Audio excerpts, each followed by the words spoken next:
Bismillahirrahmanirrahim. Assalamualaikum dan salam sejahtera saya ucapkan kepada semua. Pada hari ini, saya akan membentangkan satu kajian yang telah saya laksanakan iaitu meneroka strategi daya tahan dalam kalangan bapa tunggal. Dan kajian kes ini dilaksanakan di negeri Selangor. Sebelum itu, izinkan saya untuk memperkenalkan diri.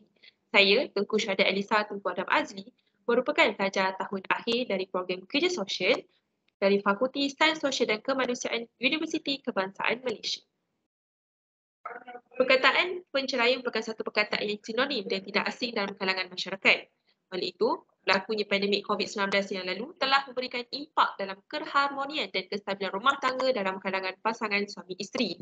Penceraian dibahagikan kepada dua jenis iaitu penceraian hidup dan juga penceraian mati. Penceraian boleh berlaku disebabkan oleh beberapa faktor antaranya seperti faktor ekonomi, faktor kesihatan diri yang menurun dan sebagainya. 6 orang informan telah ditemubual oleh pengkaji dan hasil daripada temubualan tersebut terdapat 5 isu utama yang diperolehi iaitu yang pertama, pentambahan peranan oleh bapa tunggal dalam memenuhi keperluan anak-anak terutamanya bagi anak perempuan. Yang kedua, penyesuaian dan kefahaman majikan di tempat kerja. Yang ketiga adalah kesukaran untuk memperoleh bantuan sokongan dan juga bantuan kewangan. Yang keempat adalah kesunyian bapa tunggal di rumah. Dan yang kelima adalah sikap negatif masyarakat terhadap golongan bapa tunggal. Implikasi kajian, pengkaji mencadangkan satu modul smart kebapaan perlu dibentuk bagi membantu psikososial dalam kalangan bapa tunggal. Baik, berikut merupakan 6 perkara yang akan dibentangkan oleh pengkaji. Kita lihat yang pertama itu berkenaan dengan pengenalan. Kes penceraian sering berlaku peningkatan dan juga tidak terkecuali sejak berlakunya pandemik COVID-19, penceraian semakin meningkat. Dan antara faktor berlakunya penceraian ini adalah seperti faktor ekonomi, faktor sosial dan keganasan dalam rumah tangga sebagai faktor penarik berlakunya penceraian. Dan faktor-faktor sedemikian juga mendorong kepada kesan emosi, mental, kesihatan dan tingkah laku seseorang. Penceraian yang berlaku bukanlah sebagai satu tiket buat golongan bapa tunggal untuk tidak melaksanakan tanggungjawab terhadap anak-anak dan keluarga. Malah, ada juga bapa tunggal yang berkeperluan untuk menambah peranan dan berdikari secara bersendirian. Oleh itu, kajian ini dilaksanakan adalah bertujuan untuk meneroka pengalaman fasa penceraian yang dialami oleh bapa tunggal. Seterusnya adalah tinjauan literatur iaitu ada 6 perkara iaitu yang pertama ialah faktor perkembangan ekonomi.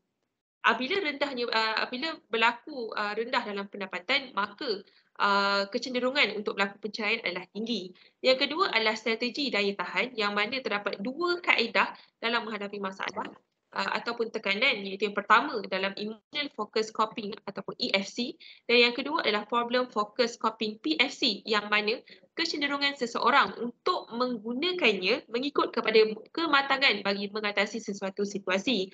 Yang ketiga adalah sokongan sosial yang mana semua pihak memainkan peranan yang sangat penting untuk menyokong bapa tunggal dalam menghadapi tekanan sosial, dalam menghadapi tekanan emosi dan juga perasaan. Sekiranya kurang sokongan tersebut, bapa tunggal berpotensi tinggi untuk mengalami masalah psikologi. Yang keempat pula adalah dalam aspek kesihatan mental yang mana ibu bapa tunggal turut berpengalaman untuk mengalami tahap kesihatan yang rendah, tekanan yang kronik, kesunyian dan juga kemurungan. Yang kelima adalah perhubungan antara status perkahwinan dan juga kesejahteraan psikologi yang mana apabila mengalami tekanan yang melampau akan menyebabkan berlakunya pengunduran psikologi.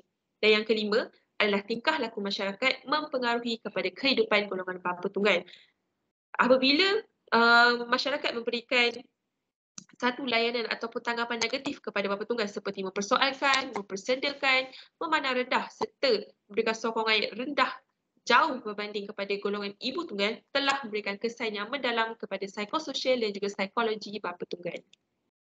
Seterusnya kita lihat juga pada metodologi kajian iaitu pengkaji menggunakan reka bentuk kualitatif dengan menggunakan pendekatan fenomenologi bagi menerokai pengalaman fasa penceraian. Dan lokasi adalah di negeri Selangor dengan menggunakan kaedah pemilihan iaitu melalui Google Form dan kaedah pemilihan sampel adalah melalui persampling kajian bertujuan dengan menggunakan teknik bola salji. Baik, kita lihat juga pada dapatan dan juga perbincangan kajian terdapat 5 isu yang pertama. So baik, kita tengok yang pertama. Yang pertama adalah berkenaan dengan memenuhi keperluan anak-anak terutamanya bagi anak perempuan. Kebanyakan informan menyatakan mereka mengalami kesukaran untuk menguruskan anak perempuan, terutamanya yang sudah mulai akhir balik, sehingga mereka perlu mempelajari ilmu-ilmu baru tentang perempuan bagi menguruskan anak mereka dengan baik. Di samping, mereka juga kekurangan dari keperluan kewangan, terpaksa memikirkan satu idea yang sebaik mungkin untuk memastikan sumber pendapatan mereka cukup untuk menyara keluarga, dan itu juga menyebabkan kepada kesan kepada emosi mereka kerana terlalu penat disebabkan oleh terpaksa membuat lebih daripada satu jenis pekerjaan. Yang kedua adalah penyesuaian dan kefahaman majikan di tempat kerja. Informan juga ada menyatakan bahawa mereka mendapat beban kerja yang sangat banyak yang diberikan oleh majikan, sedangkan mereka masih lagi beradaptasi akan situasi baharu itu. Seterusnya adalah kesukaran memperolehi bantuan sokongan dan kewangan. Informan juga banyaknya menyatakan mereka sudahlah tidak mendapat sokongan daripada keluarga, ibu bapa, adik-beradik, kawan-kawan. Malah bantuan dari segi kewangan lagi sukar untuk mereka perolehi. Jadi mereka memerlukan memikirkan satu inisiatif lain dan sentiasa perlu berdikari secara bersendirian bagi memastikan kebutuhan dalam kehidupan buat dirinya dan anak-anak dapat dicukupkan. Yang seterusnya adalah bapa tunggal yang mengalami kesunyian di rumah, menyebabkan emosi yang tidak stabil, cenderung kepada bapa tunggal untuk sukar mengatasi kesunyian tersebut, disebabkan oleh bapa tunggal masih berasa terkejut dan amat sedih akan situasi yang berlaku.